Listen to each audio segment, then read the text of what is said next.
रोज हम अगरबत्ती कपूर भगवान को दिखावे अथवा प्रकृति के साथ में जो भगवान ने बनाया है उसको बिगाड़ने का प्रयत्न करें। जिन्होंने सर्वस्व सृष्टि की रचना किया और इस सृष्टि में अनेकानेक पुष्प इत्यादि का रचना किया, जिसके कारण हमारा सृष्टि सौंदर्य बने रहे।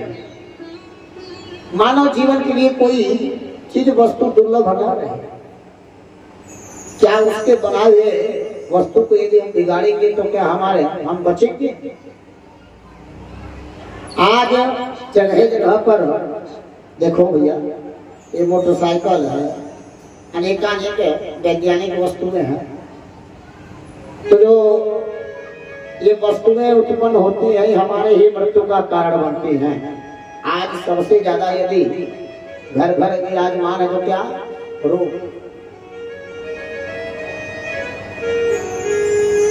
अनेकानेक धन पर रहे आपके पास, तभी कोई ना कोई आपको रोग पकड़ ही लिया है।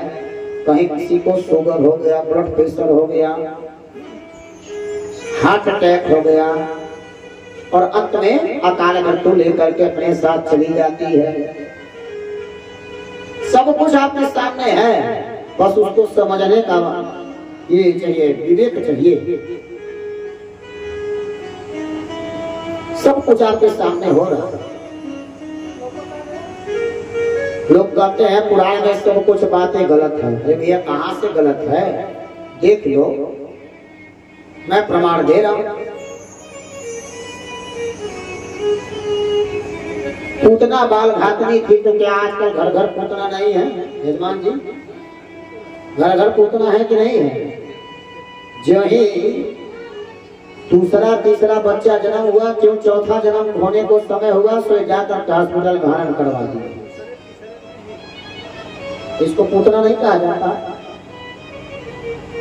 देखो भैया, यह पाप बिल्कुल मत करो। मैं आप लोगों से बार बार नम्र निवेदन करता हूं, इस पाप को करोगे तो आप ही इसका फल भोगोगे,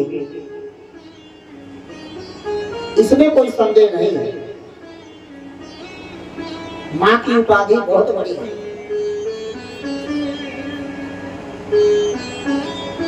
आज शक्ति जगदम्बा जिन्होंने अपनी पूरी सृष्टि में जो पुरुष है चाहे स्त्री है, सबको अपना पुत्र बना करके रखते हैं। क्या वो नहीं मां है? 1 करोड़ लोग उस मां के छाती पर लोग दौड़ते हैं, छाती पर क्रीड़ा करते हैं, वो नहीं मां है? क्यों भाई बताएं? वो नहीं मां है?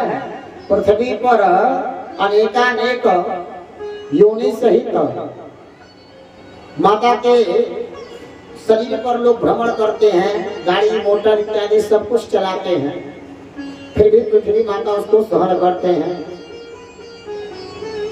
कभी कोई थाली में भोजन इत्यादि ले जाकर के पृथ्वी मां को भोजन कराया है और कभी आपसे मांगने आई हैं?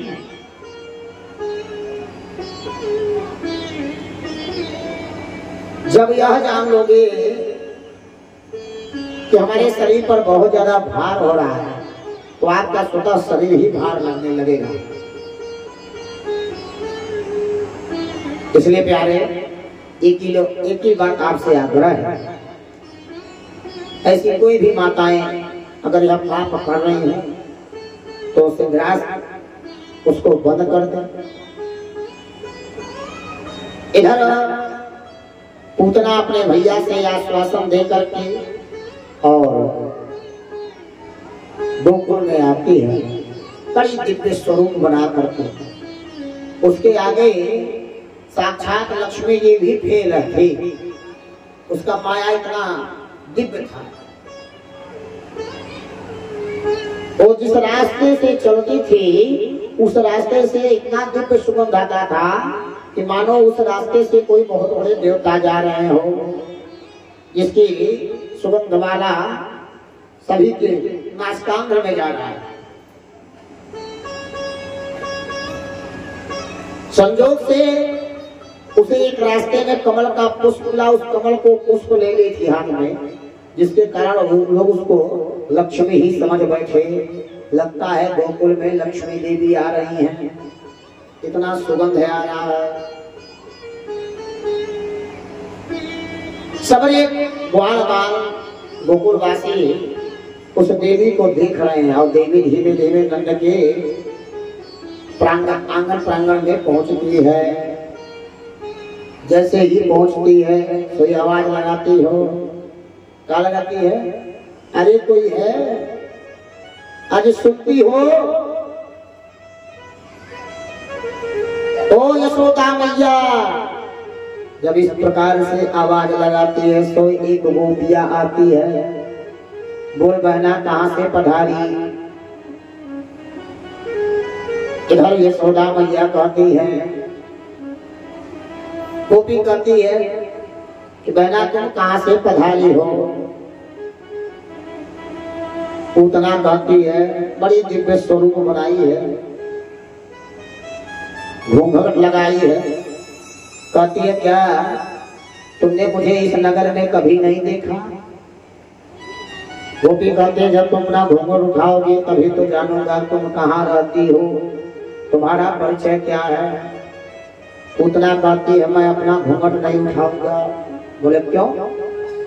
क्योंकि मैं अपना घूंघट तो तभी उठाऊंगा जब वह बालक लाला के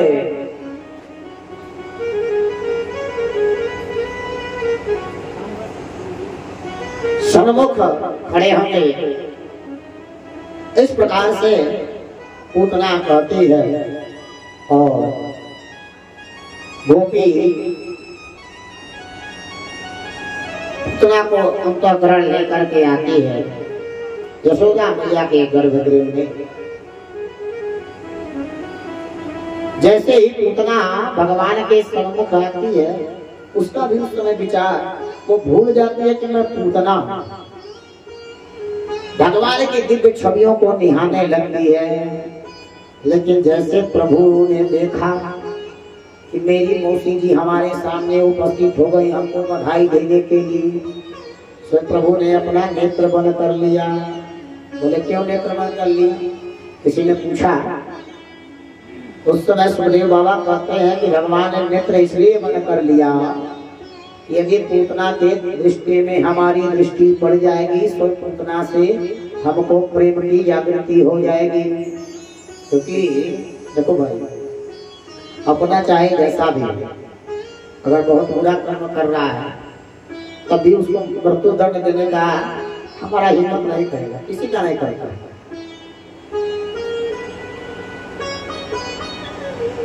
भगवान के तो पूतना क्या थी? मौसी थी।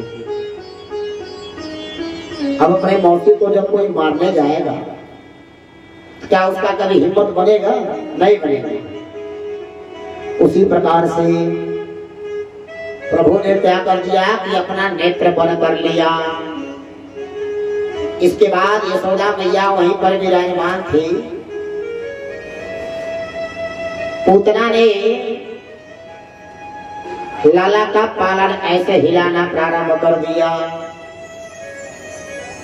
यशोदा मैया देखी कि लगता है कोई होगी यही नगर में निवास करती होगी। सो यशोदा मैया अपने गृह कार्य में चल गई। इधर पूतना को मौका मिल गया। पूतना अपने स्तन पर विष को करके आई थी और जैसे ही यशोदा मैया वहां से जाती है सो पूतना क्या करती है? लाला को गोद में ले लेती है।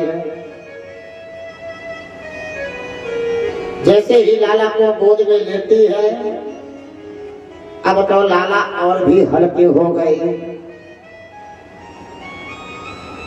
क्योंकि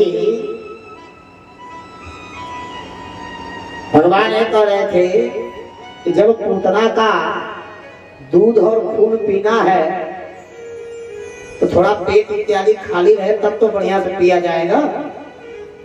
अब पेट भरा रहे उस समय आपको एक गिलास दूध दिया जाए तो आप कभी ग्रहण करोगे? नहीं करोगे। भगवान ने भी यही किया, मैं आज पूरा पेट खाली कर लेता हूँ क्योंकि आज पेट बहुत अच्छी तरह से भरने वाला है। पूतना उठाई अपने गोद में और भगवान को स्तनपान कराना प्रारंभ कर दिया। पहले तो भगवान जय ही मुख लगाए, उसकी चमड़ी लगी तो भगवान का थोड़ा सा तीखा तीखा सा लगा। भगवान थोड़ा गिनगिनाए, ऐसे यूं ने आंख बंद करके, नहीं तो होता है कोई कड़वा चीज होता है तो जब उसको आप ग्रहण करो तो ऐसे पूरे शरीर गिनगिना जाता है। उसी प्रकार से प्रभु ने भी थोड़ा सा ऐसे किया। लेकिन जब भूत भगवान भोलेनाथ को स्मरण किया, देवता अरे कहाँ है? बाबा जी कहते हैं यहीं पर हूँ, तो अपना मुख खोल लीजिए। क्यों? हम जा रहे हैं विष ग्रहण करने के लिए, हमारे द्वारा यह विष आप ग्रहण करिएगा और दूध हमको दे दीजिएगा। इस प्रकार से भगवान भोलेनाथ के हृदय पटल में प्रेरणा देते हैं और भगवान धीमे धीमे दूध पीना प्रारंभ करते हैं। और भोलेनाथ जी क्या करते हैं? विष पीना प्रारंभ करते हैं, जो पूतना के वक्ष स्तर पर लगा था। इसके बाद इधर भगवान दूध खींच रहे हैं, उधर भोलेनाथ जी विष खींच रहे हैं। जब दूध खत्म हो गया, अब इसके बाद भगवान क्या पीना प्रारंभ कर दिए? खून। अब पूतना का खून चूसना प्रारंभ कर दिए। अब जैसे ही खून पीना प्रारंभ कर दिए तो भगवान वजन होना प्रारंभ हो गए। अब पूतना से वहां रह नहीं गया। नंद बाबा के महल में तो भगवान को बार बार छुड़ाने लगी। भगवान ने कहा, मौसी जी एक बार जिसको मैं पकड़ लेता हूँ ना, कितना भी वह प्रयास करता है मैं उसको छोड़ने वाला नहीं हूँ। इसलिए अब तुम चिंता मत करो, मैं तुम्हें छोड़ूंगा नहीं। तब तक नहीं छोड़ूंगा जब तक तुम्हारा मोक्ष नहीं होगा। तो प्यारो, एक बार जब भगवान के जाल में आप फंस जाओगे ना, तो जैसे मछली तड़पड़ाती है तालाब में, जब जाल आप डालते हो और जाल में मछली फंस गई, वो तड़पड़ाती है कि किसी तरह से हमारा मुक्ति हो जाए, परंतु मुक्ति नहीं होता है। वो मुक्त अपने आप को मुक्त नहीं कर पाते हैं। उसी प्रकार से पूतना बार बार भगवान से प्रेरणा कर रही है, अरे छोड़ दे छोड़ दे। भगवान कह रहे मैं नहीं छोड़ने वाला, छोड़ दे बेटा छोड़ दे। बार बार पूतना कह रही है, परंतु भगवान एक ना सुनते हैं। मौसी जी अब छोड़ूंगा नहीं, तुम चिंता मत करो। इसके बाद जब देखती है कि पूतना अब यहाँ से बचने वाला नहीं हो, तो पूतना अपना विकराल स्वरूप बनाती है और प्रभु को लेके भागने लगती है। पूरे गोकुलवासी में वह परिक्रमा करती रही, परंतु भगवान छोड़ने वाले नहीं है।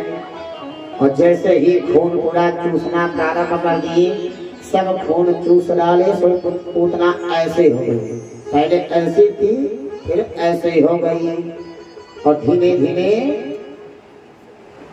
राम से शरीर उस गोकुल के जो चट्टान और पेड़ इत्यादि थे उसी पर गिरी।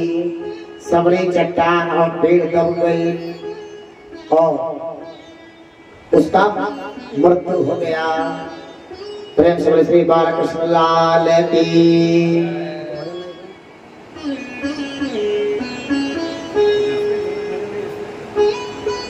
इस प्रकार से भगवान ने पूतना का मोक्ष किया। आगे चल करके पूतना का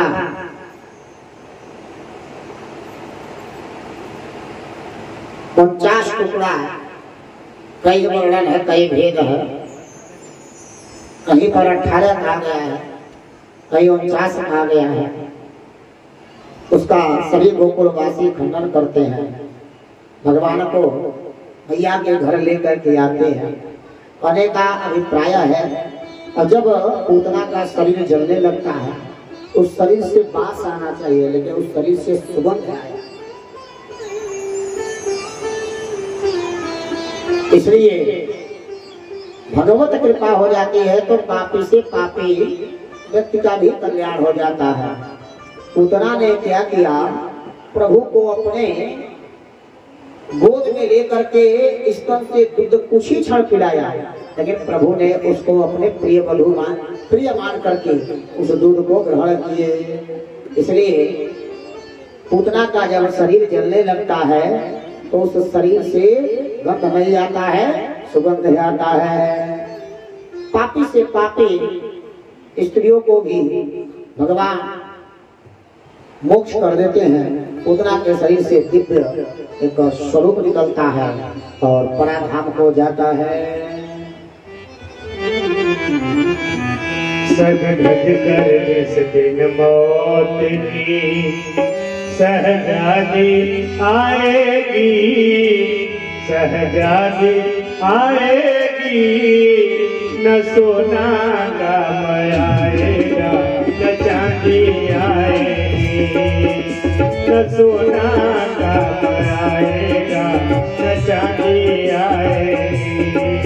सगधज कर इस दिन मौत की सहजादी आएगी, सहजादी आएगी, न सोना काम आएगा चांदी आएगी, न सोना काम आएगा न चांदी आएगी।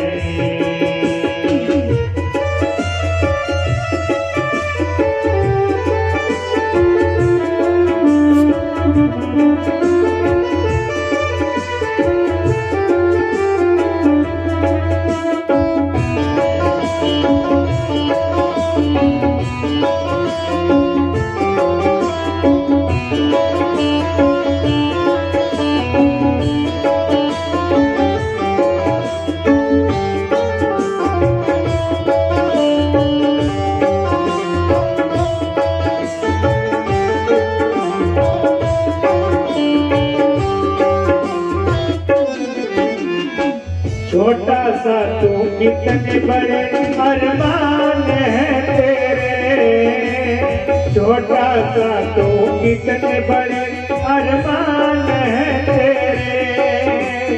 मिट्टी का तू सोने के समान है तेरे, मिट्टी का तू सोने के समान है तेरे, समान है तेरे, समान है तेरे। मिट्टी की काया मिट्टी में हो, मिट्टी की काया मिट्टी में जिस दिन समाएगी, जिस दिन समाएगी, न सोना काम आएगा न चांदी आएगी, न सोना काम आएगा न चांदी आएगी। गज गज कर इस दिन मौत की सहजादी आएगी, सहजादी आएगी, न सोना काम आएगा न चांदी आएगी, न सोना काम आएगा न चांदी आएगी।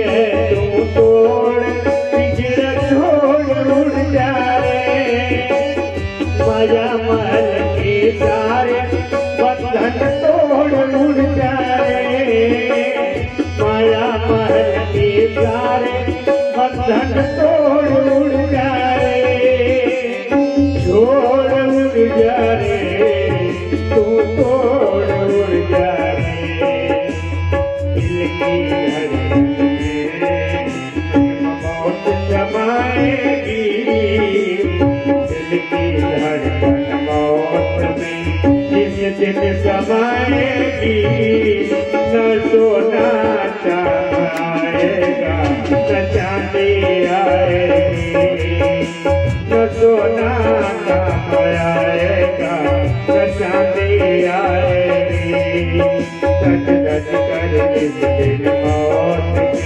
सहजादी आएगी सहजादी आएगी न सोना आएगा न चांदी आएगी न सोना आएगा न चांदी आएगी न सोना आएगा न चांदी आएगी। प्रेम से सीतारामचंद्र भगवान की प्रेम से जय सिया राम। आवाज नहीं आई। जो ना बोले जय सिया राम पक्को है नमक हलाल, इसलिए बोलो जय सिया राम। सबरे मैया एकदम कोना पे दाएं दबाई है कि जो पंडित जी हमको ना देख पाए। यही होता है भैया, काल का यही प्रकोप होता है। देखो इसकी भी कथा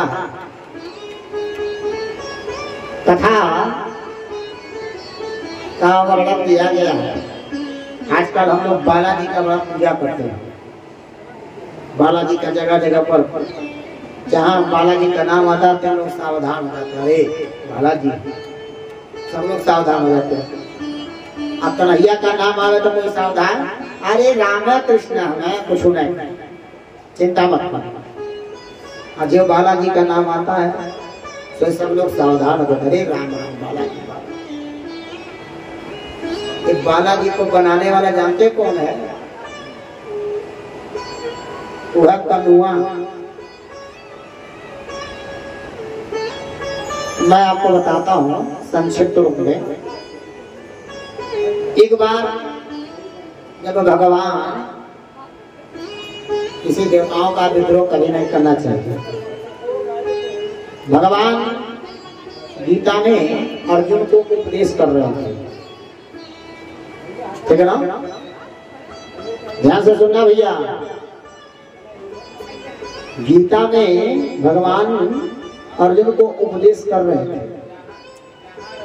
उसी समय कथा का उपदेश जब कर रहे थे तो अंत में अर्जुन ने भगवान से फल मांगा, प्रभु आप मुझे कोई फल दीजिए।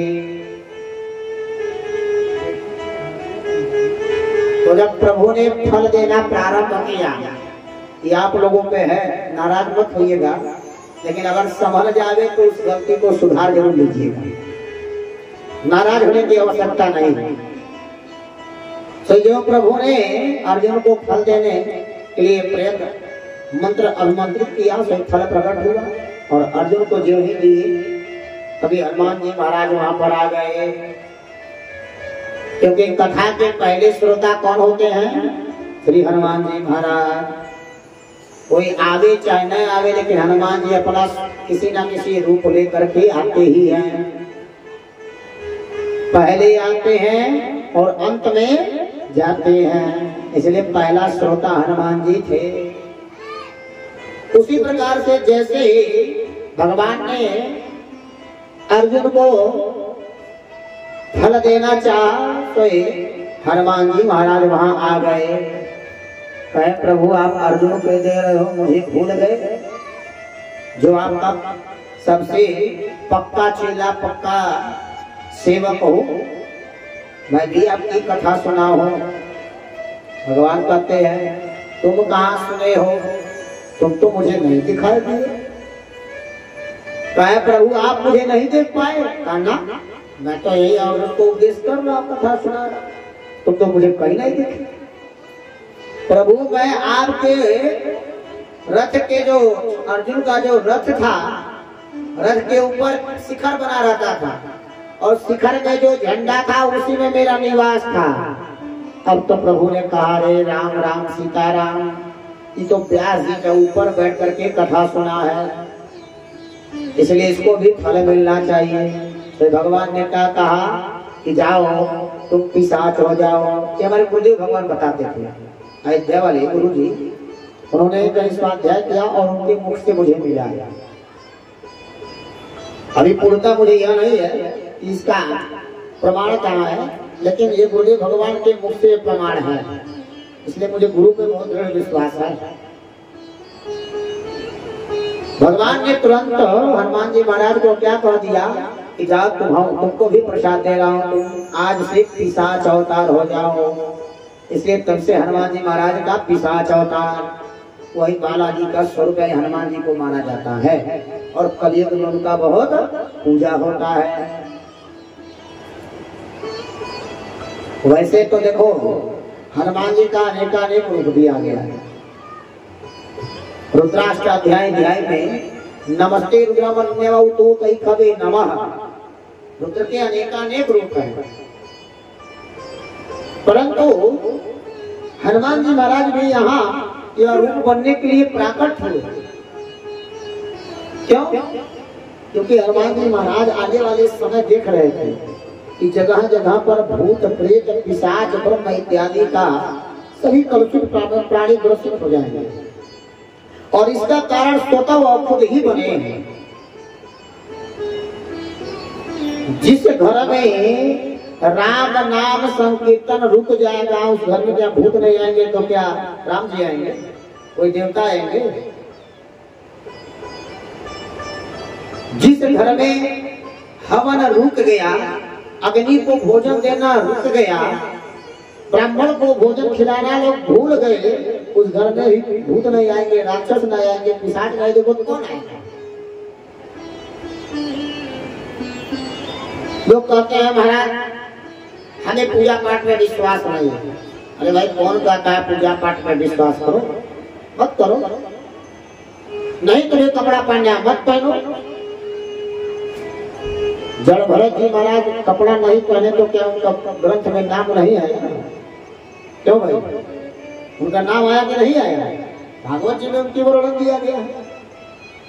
भरत जी राम अयोध्या को त्याग दिए तो क्या भरत जी का नाम नहीं लिया जाता है? विश्व भरण पोषण कर जोई ताकर नाम भरत अस होई। शास्त्रों में इतना वर्णन दिया गया है कि अगर घर में अन्न की कमी हो जाए, धन की कमी हो जाए, तो इसी को रोजाना आप पढ़ते रहिए, इसी से आपके घर में भर जाएगा सब कुछ। विश्व भरण पोषण कर को जोई ताकर नाम भरत अस हो। इसी से आपका पूर्ण हो जाएगा। उसी प्रकार प्यारे आपको जिस पे विश्वास नहीं है उसको मत करो, दिखावा मत कभी करो। कथा में सुनने को नहीं मन लग रहा है, कुछ देर प्रयत्न करो, नहीं आ रहा है मन, मत करो। नहीं करोगे तुम्हारा एक पद तो मिला रहेगा, देव याद तो भाई मतलब नहीं तो रहे भाई, दो पद मिलता है, देव या दैत्य की पद मिलती है। जितना तपस्या देवता के थे उतना तपस्या दैत्य भी किए थे, लेकिन जो दृष्टि थी दृष्टिपात किए थे, जिसके कारण भगवान उनको जब भी जन्म दिए शत्रु के रूप में जन्म दिए और उनको मृत्यु के दंड दिए। देवता लोग भगवान की उपासना करते थे तो इसलिए करते कि भगवान सदैव हमारे साथ रहे, तो भगवान उनके साथ मित्र बनकर के रहे। अर्जुन का देखिए, अर्जुन के कभी साथी बने, कभी मित्र बने, कभी उनके सहयोगी बन गए, कभी गुरु बन गए।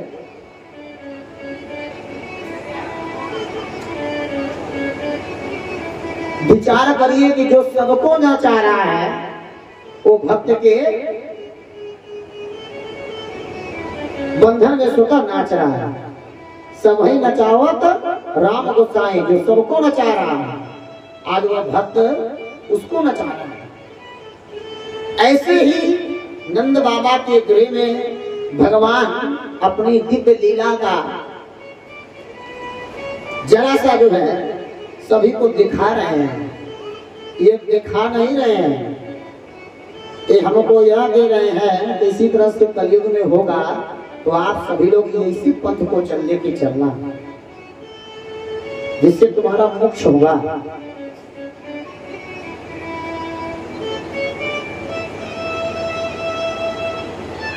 यदुवंशी में भगवान क्यों जन्म लिए? इसी कारण जन्म लिए।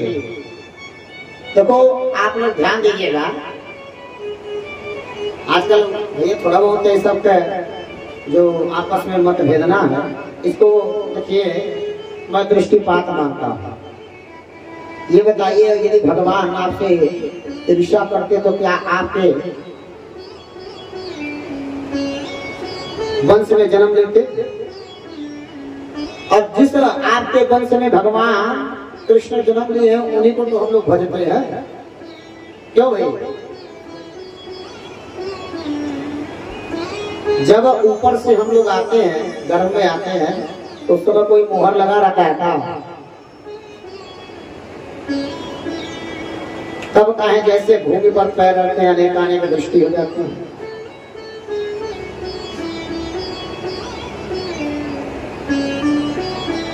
देखो प्यारे, मैंने आपको एक विशेष रूप से बात समझाया है, इस दृष्टि को सक्षम रखिए। सदैव एक दृष्टि करिए, कभी दृष्टिपात मत करिए। अगर जिस दिन दो दृष्टि करेंगे और दो नेत्र देखना प्रारंभ, दूसरे नेत्र को खोलेंगे, उस दिन विनाश आपका निश्चित रूप से होगा। जैसे भोलेनाथ जी जब तीसरे नेत्र को खोलते हैं तो निश्चित रूप से विनाश ही होता है, सृष्टि का उथल पुथल होता है। उसी प्रकार से यह मानव शरीर मिला है तो जितना हो सके उतना भगवान नाम संकीर्तन करना चाहिए, भगवान में लीन हो जाओ। अयोध्या मथुरा काशी कहीं जाने की आवश्यकता नहीं है। जहां तुम अस्थायी हो गए, तुम्हारे इस मनुष्य चक्र जो मन रूपी चक्र घूम रहा है चक्र की तरह, जहां रुक गया वहीं आपको प्रभु मिल गए, इसमें कोई संशय नहीं है। नंद बाबा यदि भजन नहीं करते, संत ब्राह्मणों की सेवा नहीं करते तो क्या प्रभु के घर आते? प्रभु तो सदैव भक्त के घर जाते हैं।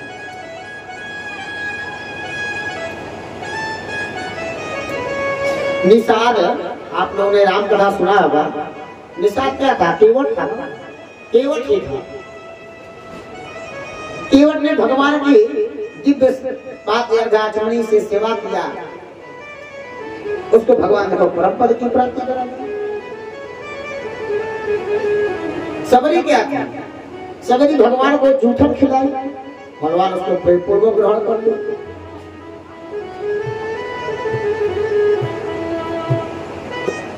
देखो प्यारे, सारा खेल किसी और किसी का है, बाकी कुछ नहीं है। इससे देखता है, ये बताता है। ये जब ये गलत सलाह देखता है तो यह देखता है, ये स्वीकार करता है, हाँ यही चीज है।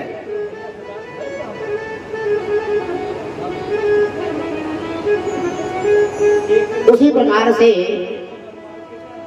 भैया समय बीतता है और पूतना का मोक्ष होता है। एक दिन की बात है, नंद बाबा के घर पर नंद बाबा अपने लाला को सहला रहे थे। इसके बाद भैया भगवान को ले जाकर के पालक ने सुलाई है। तभी वहीं पर एक कंस भेजता है अपने भ्राता को, इसका नाम था सकटासुर। सकटासुर आता है जैसे ही भगवान को मारने के लिए।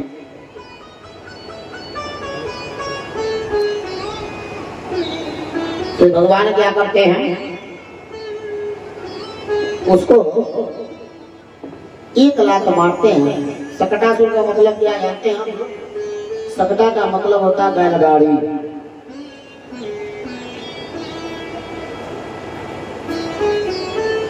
बैलगाड़ी होता है जो सकटासुर उसी में आकर के समाहित हो गया,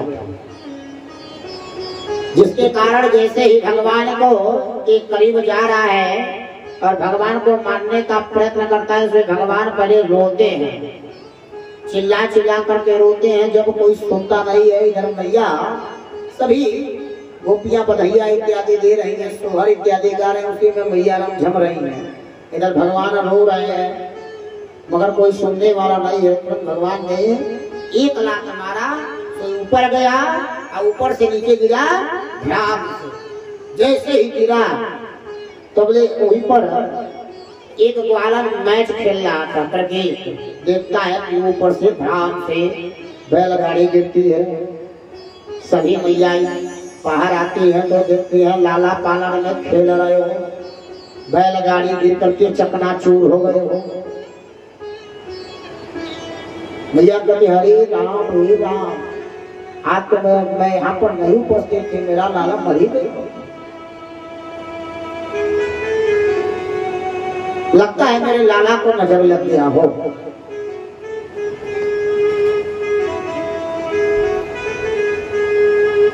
तो जैसे ही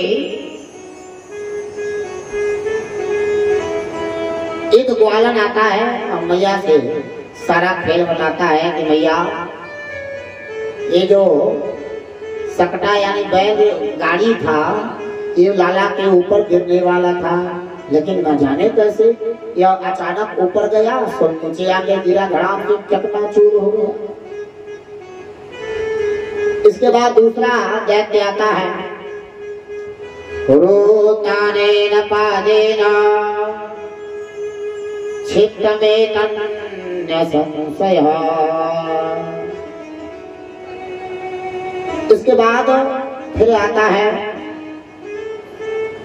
सकटासुर के बाद त्रिरावर्त नाम का दैत्य वंश भेजता है। त्रिरावर्त आता है इतना भयानक रूप लेकर के। त्रिरावर्त का मतलब होता जानते क्या? त्रिरावर्त का मतलब होता है कि जो गोल गोल घूमता है, अपने यहाँ क्या कहा जाता है, जो गर्मी में उठता है धूल लेकर के चक्रवात की तरह, क्या कहा जाता है? बवंडर। वाह, बवंडर रूप लेकर के वह त्रिरावर्त आ रहा है भगवान के पास। भगवान कहते हैं आज तो खूब हवा में झूला झूलने को मिलेगा, बड़ा आनंद आएगा। जैसे जैसे भगवान के करीब आता है, भगवान ये भी कहते हैं कि जब झूला झूला जाएगा उसमें दिव्य हवाएं भी बहेंगी, पुष्प इत्यादि से हमारा स्वागत भी होगा, इसलिए चाचा जी को आने दो। त्रिरावर्त आ रहा है और जैसे ही भगवान के करीब आता है तो भगवान को लेकर के आकाश में लेके उड़ना प्रारंभ कर देता है। पहले तो भगवान खूब आनंद ले रहे हैं और जब घुमरी परैया तैरा रहा है, उसके बाद भगवान ये सोचने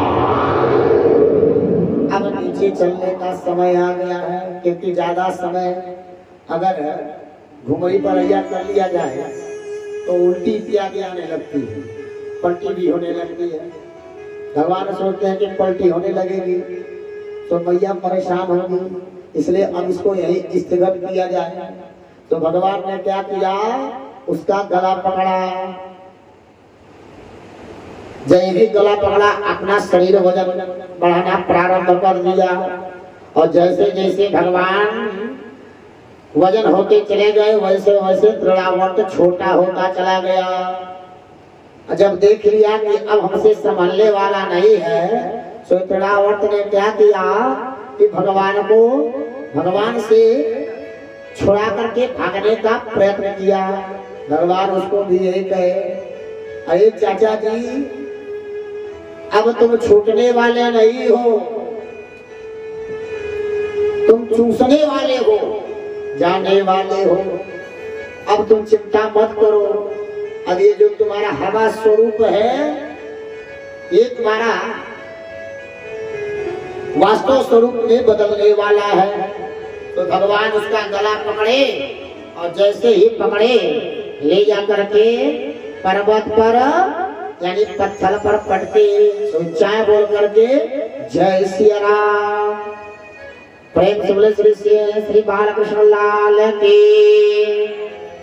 देखिए भाई शास्त्र में इसका नाम वर्णन दिया है कि भाई सकटासुर कौन थे। तो सकटासुर हिरण्यकश्यप हिरण्यव्यास के पुत्र उत्कच नाम का जो दैत्य था उसी का वह पुत्र थे, जो लोमस ऋषि के द्वारा उसको श्राप प्राप्त हुआ था। अंत में लोमस ऋषि ने यह कहा था कि जब भगवान का द्वापर काल में अवतरण होगा उसी समय तुम्हारा मोक्ष की प्राप्ति होगी। इस प्रकार से दोनों दैत्यों का संहार होता है। कालांतर समय बीतता है। इसके बाद एक दिन की बात है, गर्गाचार्य महाराज नंद बाबा के गृह में आते हैं, छुप करके आते हैं, मुंडी चुरा करके आते हैं। क्यों? कहीं कंस का कोई सेना अथवा सेनाध्यक्ष अथवा गोकुल में निवास करने वाला कोई ऐसा नाम मिल जाए जिससे नंद बाबा के लाला को मृत्यु दंड दे दे। तो नंद गर्गाचार्य महाराज ऐसे मुंडी छुपा करके और नंद बाबा के भवन पधारते हैं। इधर दोनों मैया को पता चलता है कि गर्गाचार्य महाराज आए हैं, नंद बाबा ने बुलाया है। तो दोनों मैया क्या करती हैं, आपस में संवाद करती हैं। क्या क्या करती हैं? आज इस पंडित की जो है हम लोग परिचय करेंगे।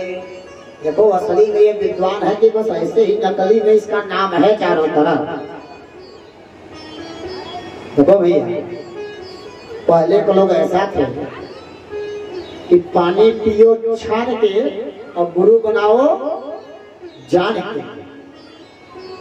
पहले किसी का पाखंड नहीं चलता था, जो ही पाखंड किया तो ही फंस गया, क्योंकि श्रोता खुद ही जान लेते थे बाद में वक्ता की प्राप्ति।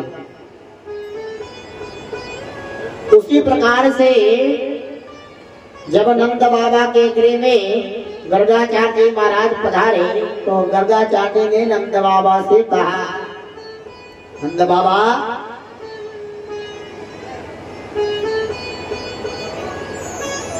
मैं अपना सर छिपा करके किसी तरह से आपके महल में आया हूँ, लेकिन आप देखना अपने लाला को बाहर लेकर के मत आना। मैं चोरी छुपके आपको लाला के नामकरण बता दूंगा, तुम इसकी चिंता मत करो। नंद बाबा कहते हैं, बाबा तुम इसकी चिंता क्यों करते हो? तुम्हारी रक्षा, तुम मेरे महल आए हो, अतिथि देवो भव, आप मेरे अतिथि रूप में हो, मेरे पुरोहित हो, मेरे गुरु हो, और आपको बचाना मेरा दायित्व बनता है। इसलिए आप चिंता मत करिए, मैं आपकी रक्षा करूंगा।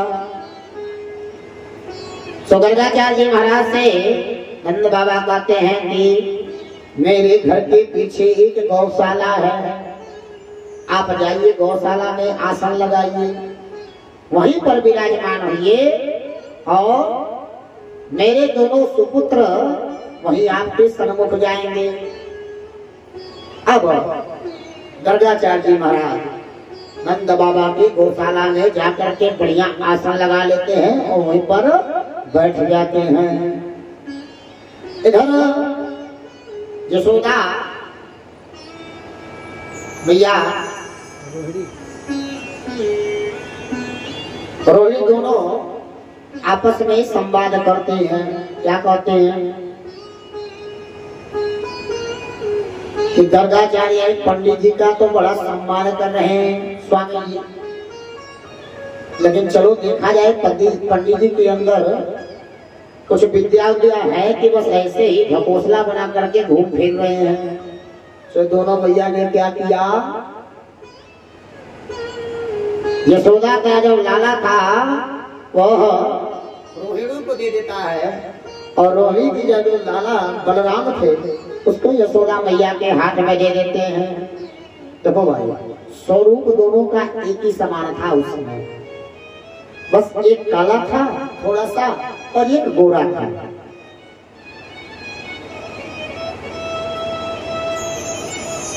जब इस प्रकार से मैया दोनों बालकों का अदला बदला कर देते हैं, अब दोनों गर्गाचार्य जी महाराज के पास लेके जाती हैं।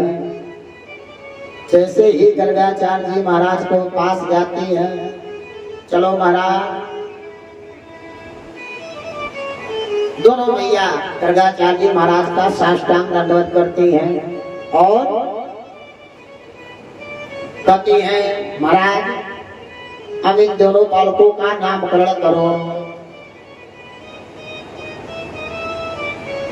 गर्गाचार्य जी महाराज गणना करना प्रारंभ कर देते हैं उंगली पर, कहीं पंचांग में बच्चों का पहले नक्षत्र देखते हैं, इसके बाद दोनों का नामकरण करते हैं। जैसे ही नामकरण करने वाले हैं सो मैया पूछती है, ठहरिए महाराज, नामकरण करने से पहले मैं आपसे कुछ पूछना चाहता हूँ। बोले क्या मैया? अच्छा बताइए मेरा बालक कौन है? ये मेरा बालक है। मैया कहते हैं बालक को, जो रोहिणी के जो बालक लिए थे, मैया कहते मेरे बालक का नामकरण करिए। सो गर्गाचार्य